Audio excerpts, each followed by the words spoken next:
truly humbled by the audience and support we have here today. It truly is made up of all those that are necessary for us to win in November. We have business community representatives from both sides of the political aisle here. We have representatives from numerous grassroots organizations, and we have elected representatives from both parties. We have our congressman, who I, like many, don't consider a politician, but rather a statesman, a man that truly transcends party lines to get things done. And just in case we need it, we have two heroes today. We have Ben Loyola, as Scott announced earlier, and we have yes, Ben Loyola. If you haven't had that, Google Ben Loyola recently in the Virginia College. Just a wonderful act that he did to save a child's life. And in case we have a superhero here as well. Michael Copon is with us, and for those of you that have teenagers today, you may remember him from back in 2001, 2002 as the Blue Power Ranger. So we appreciate Michael being there. He's a teacher.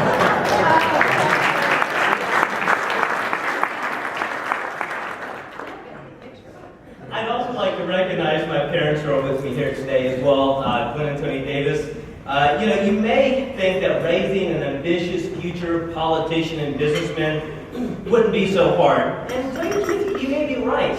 But before that, I was a young, ambitious, wannabe engineer with a tendency to not pay attention very much to details. And my parents knew before I did that combination was a recipe for disaster. And after accidentally launching a model rocket inside of our townhouse and having it hit the ceiling and come down in a ball of flames and catching the living room rug on fire, I too realized I need to find a new career path. And they've been tremendously helpful and are the reason why I'm here today. And as always, I have my biggest cheerleader with me, my wife, Shelley. Thank you, baby. She, as all you know and are aware, she probably gets more votes in our campaigns than I do. So I'm very happy to have her committed to our second campaign in the same number of years. There are two types of people that run for political office. There are people that want to be something and people that want to do something. And I've always been the do something type of guy. It goes back to the lessons I learned starting my company back when I was 26 years old in my one-bedroom apartment.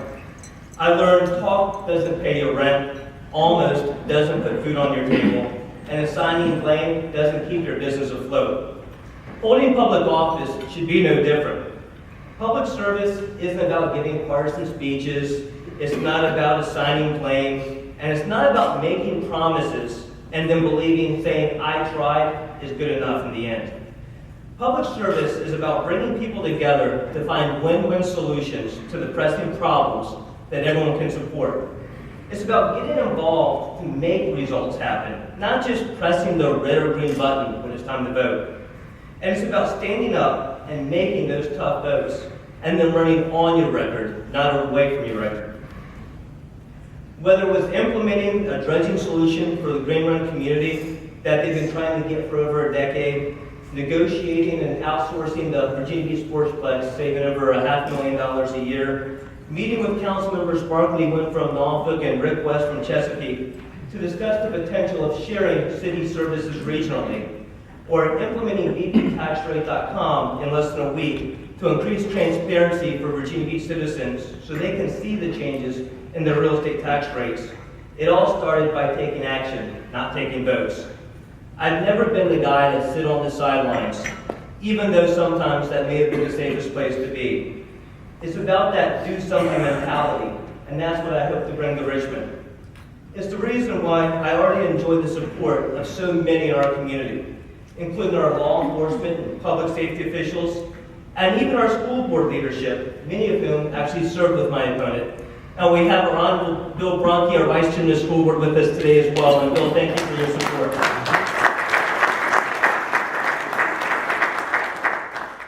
So at this point, I'm going to practice the most desired virtue of an elected official, that of brevity, and take my seat. But thank you again for joining me this morning. I'm humbled by all your support, and have a wonderful start to your week. Thank you.